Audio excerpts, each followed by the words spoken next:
হাসিনা কত রকম আকাম করে রাখছে তার কোনো ইয়ত্তা নাই। সবার মুখ বন্ধ রেখে হাসিনা যাচ্ছাতেই করে গেছে দেশ নিয়ে, কেউ কিছু কইতে পারে না। এই আমরা যারা কয়েকজন দেশে থাকি না তারাই কিছু কিছু কইতে পারি। আজ একটা অতি গুরুত্বপূর্ণ বিষয় নিয়ে কথা বলবো, যে বিষয়টা বাংলাদেশের সার্বভৌমত্বের সাথে যুক্ত। দেখবেন হাসিনা কিভাবে বাংলাদেশের সার্বভৌমত্বকে ঝুঁকির মুখে ফেলছে। বিষয়টা ফেনী নিয়ে। আমি কুকি ন্যাশনাল ফ্রন্ট নিয়ে ভিডিওতে বলছিলাম যে আমাদের ভৌগোলিক উইক পয়েন্ট হচ্ছে ফেনী। এই উইক পয়েন্ট ইন্ডিয়ার চিকেন নেকের চাইতেও নাজুক। আমি এটাও বলছি, ইন্ডিয়া যদি এই ফেনী থেকে চট্টগ্রামকে আলাদা করে দিতে পারে, তাহলে সে চিকেন নেকের দুর্বলতাই শুধু কাটাতে পারবে না, সে মুফতে একটা সমুদ্র বন্দরও পেয়ে যাবে। এইটা দেশের রাষ্ট্র ক্ষমতায় যারা থাকে তাদের বুঝতে হয়। সব রাজনৈতিক নেতৃত্ব বুদ্ধিমান হয় না, আমরা জানি। বেকুব লোকেরাও দেশ চালানোর দায়িত্ব পায় মাঝে মাঝে। তারা না বুঝলে দেশের সামরিক বাহিনীকে এটা বুঝতে হয়, তারা সেই জন্য ট্রেন্ড। সামরিক গোয়েন্দা সংস্থাদের বুঝতে হয়, তারা সেই জন্য ট্রেন্ড। সেভাবেই তাদের রাজনৈতিক নেতৃত্বকে ব্রিফ করতে হয়। আজকে আমরা দেখব ফেনী অঞ্চলের ভূ রাজনৈতিক গুরুত্বকে কিভাবে খাটো করা হয়েছে, উপেক্ষা করা হয়েছে, এবং এমন ভয়ানক সব কাজ করে বিপজ্জনক পরিকল্পনা করে দেশের সার্বভৌমত্বকে ঝুঁকির মুখে ফেলে দেওয়া হয়েছে। ঝুঁকির মাত্রাটা বোঝার জন্য আসেন আমরা ফেনী নিয়ে আমাদের ভৌগোলিক ঝুঁকিগুলো কি কি সেটা আলাপ করি। আপনি যদি চিকেন নেক দেখেন তাহলে দেখবেন ভারতের 7 সিস্টার্স আছে না, সেইটা ভারতের মূল ভূখণ্ডের সাথে ভূমির মাধ্যমে যুক্ত। কিন্তু আমাদের পুরা চট্টগ্রাম অঞ্চল বাংলাদেশের মূল ভূখণ্ড থেকে ভূপ্রাকৃতিকভাবে বিচ্ছিন্ন।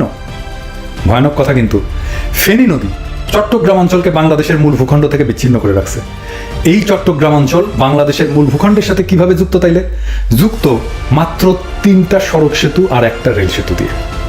মাত্র এই 4টা সেতুর নিয়ন্ত্রণ শত্রুপক্ষ নিয়ে নিতে পারলে আমাদের মূল ভূখণ্ডের সাথে চট্টগ্রাম বিচ্ছিন্ন হয়ে যাবে। শুধু তাই না, আমাদের মূল ভূখণ্ডের সাথে আমাদের সমুদ্র যোগাযোগ বন্ধ হয়ে যাবে। আমরা মূলত একটা ল্যান্ড লকড কান্ট্রিতে পরিণত হব। কেউ কেউ বলতে পারেন, কেন আমাদের মোংলা বন্দর আছে না? এটা নদী বন্দর, সমুদ্র বন্দর না। সমুদ্রগামী জাহাজ ওই মোংলা বন্দরে এসে নোঙর ফেলতে পারবে না। এই অবস্থা কি চিকেন নেকের চাইতে ভয়ানক না? আসেন আমরা এই বিষয়টা গুগল আর্থে দেখি।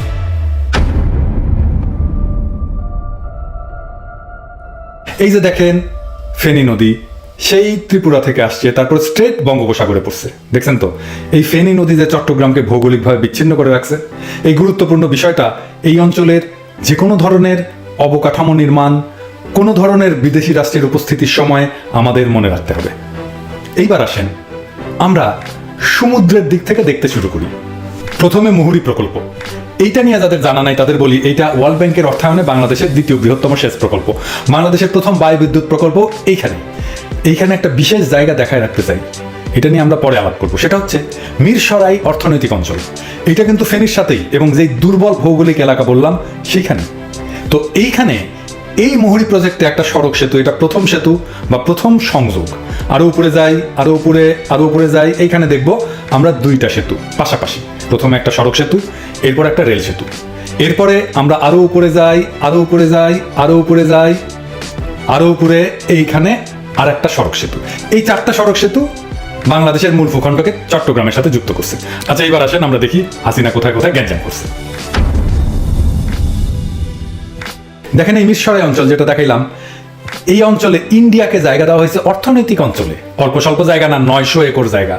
নিউজে বলছে চট্টগ্রাম জেলার মিরসরাই ও ফেনী জেলার সোনাগাজী উপজেলায় প্রায় 30,000 একর জমিতে বঙ্গবন্ধু শেখ মুজিব শিল্পনগর গড়ে তুলছে। সেইখানে 900 একর জায়গা দেওয়া হয়েছে ভারতীয় অর্থনৈতিক অঞ্চল তৈরি করার জন্য। কেউ কখনো নিজের দুর্বল ভৌগোলিক জায়গায় অন্য রাষ্ট্রকে স্থাপনা বানাতে দেয়? আমাদের তিস্তা প্রজেক্ট আমাদের জায়গায়, আমাদের মাটিতে, সেই প্রজেক্টে আপত্তি দেয় ইন্ডিয়া এই কারণে যে এটা চায়না করবে। আর আমার দুর্বল ভৌগোলিক জায়গায় আমি খোদ ইন্ডিয়াকে 900 একর জায়গা দিলাম স্থাপনা করার জন্য। ওইখানে 900 একর জায়গায় তো 9,000 ইন্ডিয়ান কমান্ডো সিভিলিয়ান সাইজে চাকরি করবে।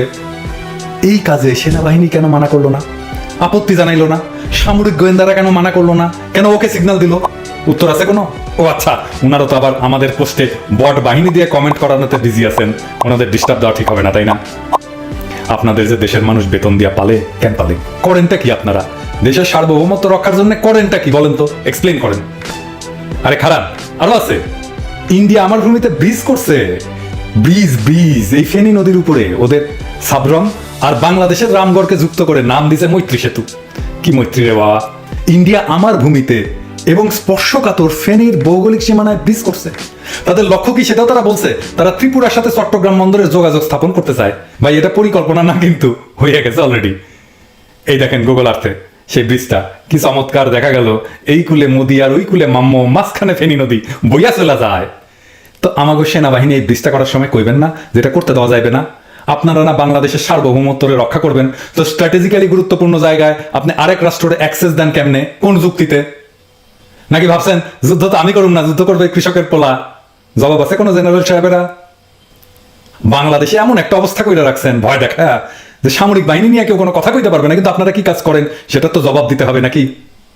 দিন পাল্টাইছে না, এখন তো সবাই জিগাইবে, জবাব তো দিতে হবে। এই ইউটিউবারদেরকেও জবাব দিতে হবে। এই সেতু খুব গুরুত্বপূর্ণ জন্যই মোদি নিজে আইসা উদ্বোধন করছে। বোঝা গেল কত জায়গায় হাসিনা দেশটারে জয় বাংলা করে দিছে। এখন কেউ কেউ কইতেই পারেন আপনি কি মিলিটারি আছিলেন, আপনি কি সামরিক গোয়েন্দা, আপনার চাইতে কি আমাকে আর্মি জেনারেলরা কম বুঝে, আপনি যে সবার থেকে বেশি বুঝেন, কইতে পারেন। আপনি যুদ্ধ বুঝে গেছেন। শোনেন ভাইরা, খারাপ আমি যা কইছি তা বুঝার জন্য নেপোলিয়ান বা আলেকজান্ডার বা আইসেন হাওয়ার হইতে হয় না, কমন সেন্স থাকলেই হয়। আমাকে জেনারেল ভাইরা বুঝতেছেন আমি কি বুঝাইতে চাইছি, আর না বুঝলে ধরে নেবো ওনারাও গিপিএ পাইপ। হাসিনার আমলে তো গিপিএ পাইপের জয় জয়াকার। যাই হোক, যাকে সন্দেহ যায় নাই তাকে আরেকটা গুরুত্বপূর্ণ জিনিস দেখাই। এই আর্টিকেলে ইংরেজিতে একটা গুরুত্বপূর্ণ কথা আছে, দেখেন। ইংরেজিতে যা আছে দেখাইলাম তো, এইটা বাংলায় বলা আছে যে এই ব্রিজ মানে এই মৈত্রী ব্রিজ একটা স্ট্র্যাটেজিক ব্রিজ।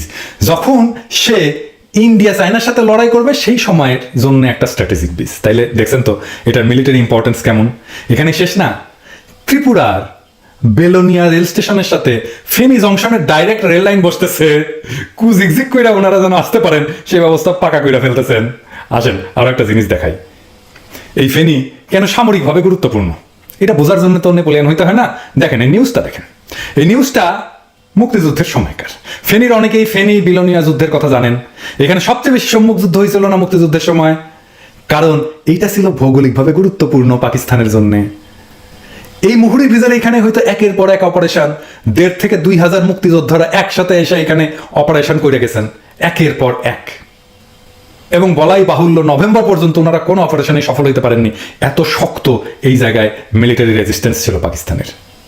মুক্তিবাহিনীর পরিকল্পনা ছিল ফেনী থেকে চট্টগ্রামকে বিচ্ছিন্ন করে ওইখানে চট্টগ্রামে প্রবাসী সরকারের হেডকোয়ার্টার প্রতিষ্ঠা করা। কাউরে এই সব কয়টা একসাথে মিলায় কথা কইতে দেখছেন? দেখেন নাই, তাই না? দেখবেনও না।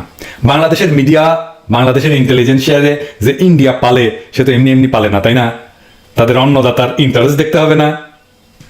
তো মোদিজি, মাম্মর তো দিন শেষ। এই পরিকল্পনা কি আপনি বাস্তবায়ন করতে পারবেন? শোনেন একটা বুদ্ধি দিই, আমি তো জানেন আমি মাঝে মাঝে মেলা চমৎকার বুদ্ধি দিই আর কি, এবং আমার বুদ্ধি কিন্তু কামের আর কি। হ্যাঁ, স্ট্র্যাটেজিক্যালি খুব কামে দেয়। মানে বন্ধুদের গুলি মিস হইতে পারে, আমার স্ট্র্যাটেজি মিস হবে না। বাংলাদেশ নিয়ে পরিকল্পনা নেওয়ার আগে একটা কাজ করবেন।